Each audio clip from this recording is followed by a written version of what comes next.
Hi folks, welcome to Tidus episode 45. Tidus is soul level 107 and we have 1,007,000 soul memory. We are very excited to show off our new equipment here. We have a lot of new items equipped. First and foremost, we have the Age Smelter Sword.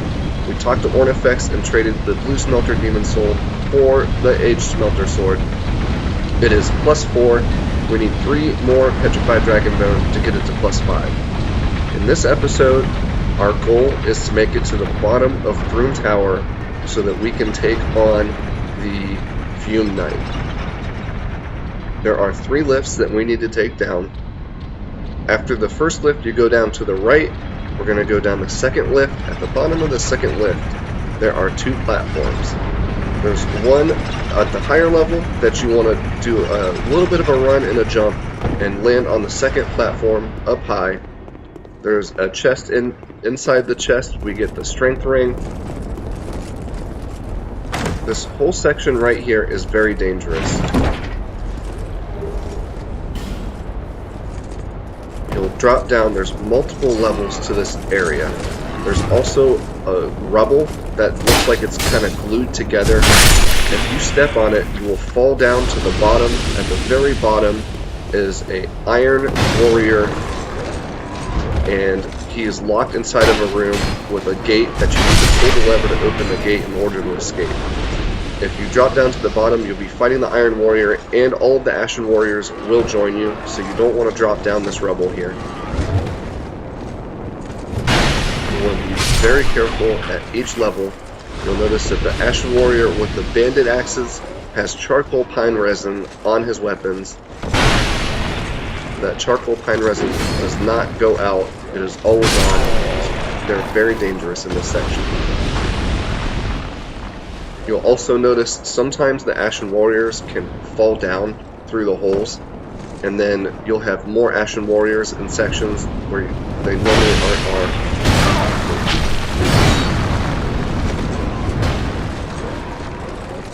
There's a hole there. You want to be very careful not to fall down it. Oh no. Okay. We'll take this guy out. Taken a bunch of them out before. Watch out for their fire. Their fire can stagger you, and then they'll follow up with an attack from their mace. Here, let's take out this Ashen Warrior first. Oh, we just missed him. It's okay. It's 2-on-1. Not a big deal. We got this. Oh, he got thrust. The Iron Warrior takes me down with his ridiculous range on his mace. The one downside to the Age Smelter Sword is it's very heavy weight. It is significantly heavier than the Great Club. Our equip load is 69.8%, which means we have a much shorter rolling distance. So if we're trying to avoid the attacks of these enemies, we don't roll nearly as far. We want to be careful on dodge timing, and we want to pay attention to their attack radius as well. In our second weapon slot, we have the Craftsman Hammer. The Craftsman Hammer is +5. We also have the Royal Kite Shield equipped. The Royal Kite Shield has 100 physical damage protection, as opposed to 95 from the Archdrake Shield. It's the same weight as the Archdrake Shield, and we get a little bit more fire resistance from it, which is going to be helpful in this area as well. That guy just dropped down to the next level. So we only have one warrior here. Let's parry him. 1-on-1, we got this. Oh, I rolled too early, and he punished me for it.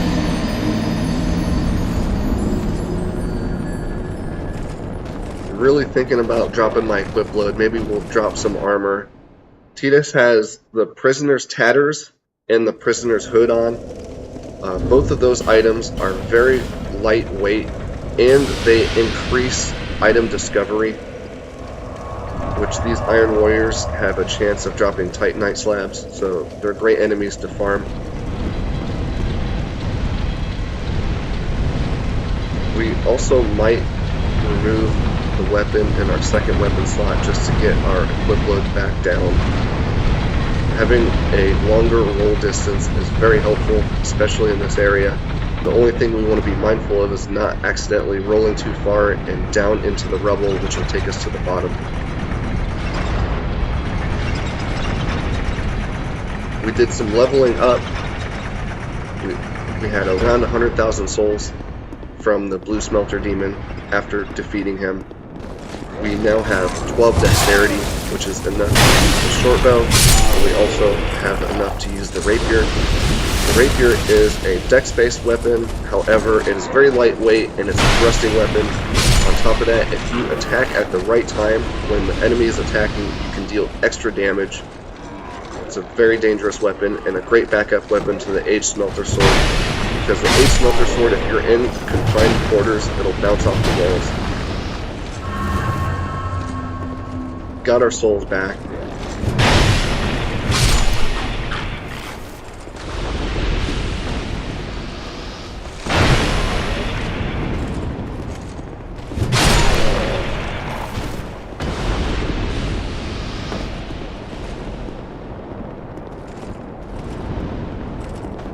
There's 2 enemies down below here.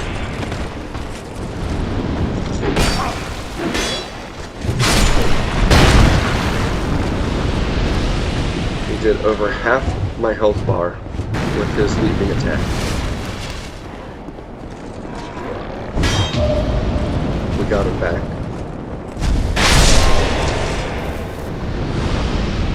Our reward is the spear plus 6. It's a dexterity weapon. We're going to carefully drop down on this ledge. This is a great spot to use your sorceries or use a bow and shoot this guy. He won't mess with you when you're on that ledge there. You just want to be careful not to fall off.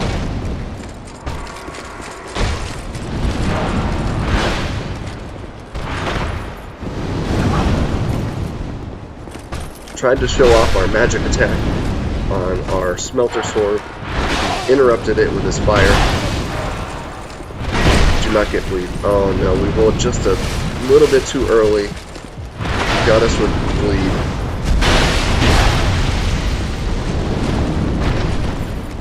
Let's finish him off. He's almost down. Let's two-hand our weapon and finish him off. Wow. We were so close to opening the gate.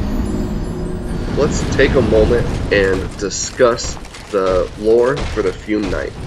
The Fume Knight used to be known as Rame. He and Velstadt were trusted advisors to King Vendrick. Rame and Velstadt had a disagreement, and Vendrick cast out Rame as a traitor. He roamed the lands and eventually discovered Broom Tower and Nadalia. Let's take a moment and discuss Nadalia. Nadalia, Alana, and Nashandra are fragments of Manus. Manus is the boss in the DLC for Dark Souls Remastered. Kaladin defeated Manus in New Game and New Game Plus. Nadalia found Broom Tower when she was searching for the old Iron King. So she went out searching for the old Iron King. She found Broom Tower. She found that the Iron King was dead and the kingdom was in shambles. It was destroyed. Out of sadness, Nadalia split her soul apart and stored those fragments inside the Ashen Idols. In so doing, Broom Tower became shrouded in a black fog that brought back the dead warriors. Those that entered Broom Tower were consumed by her darkness or destroyed for trying to purge it. So those that encountered Broom Tower, they either tried to destroy it and were killed in the process, or they joined the darkness. Rame embraced the darkness and became Nadalia's loyal guardian. He then became known as the Fume Knight. Ashes, fumes, and darkness of a kingdom that was destroyed.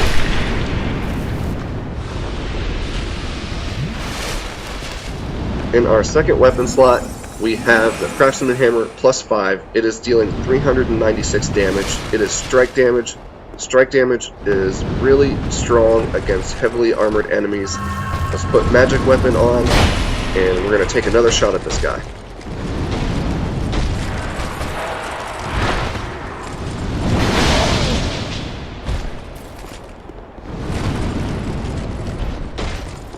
Gotta be careful of this fire. Man, that fire's deadly. Ideally, what you want to do is take advantage. The fire goes from left shoulder to right shoulder. If you time it just right, you'll be on the shoulder that is not.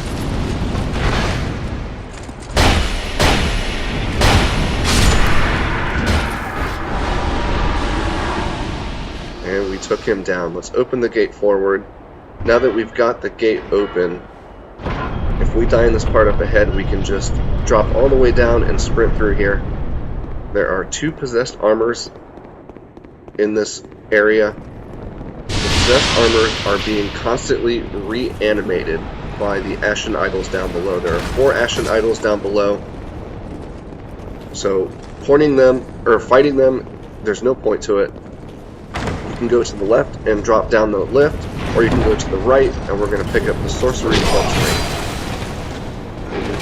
Dodge these attacks here, roll through that attack, and quickly run down the lift. Now, they will follow you into this room. They won't go into the room. They will shoot arrows at you, so shield up and be careful.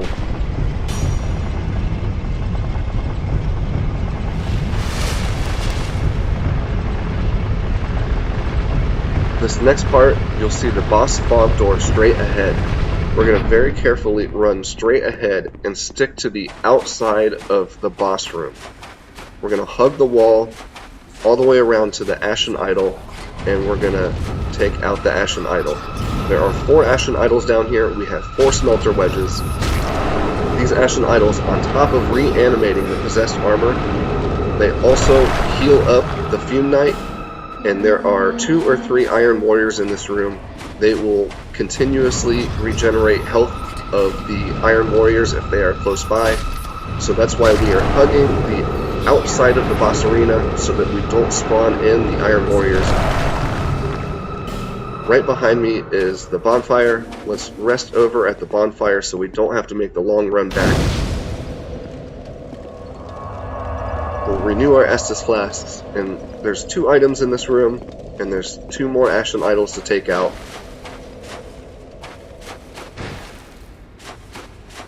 In our spell slots, we have the 2nd Dragon Ring, we have the Chloranthy Ring +1, that's going to help us out against the Fume Knight. We have the Royal Soldier Ring. We want to get the +1 or the +2 version. We also want to get the 3rd Dragon Ring.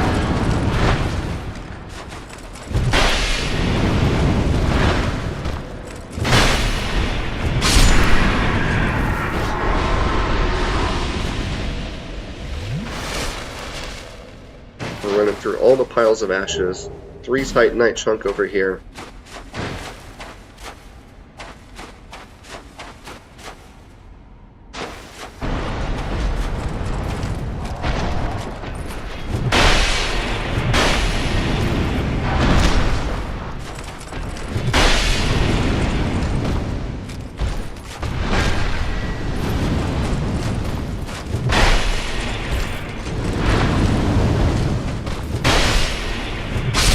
Notice while he was spawning in, he's not taking decreased damage like the Ashen Warriors do. When the Ashen Warriors spawn in, they take decreased damage. He was not, so get your hits in while he's spawning in.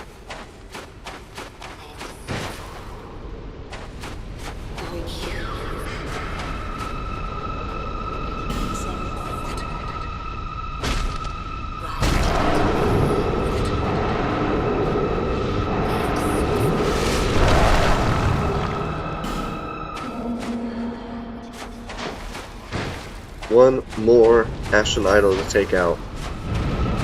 There's one more item in this room. It's a Soldier Soul, Soul of a Brave Warrior.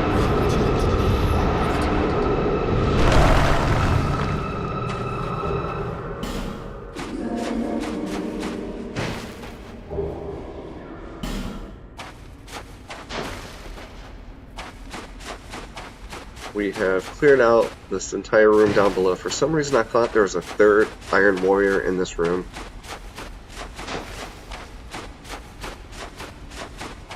Guess not. Alright, we are at the 15-minute mark, folks. We're going to wrap this episode up here. We'll take the Fume Knight on in the next episode. Thank you for watching. We'll see you next time.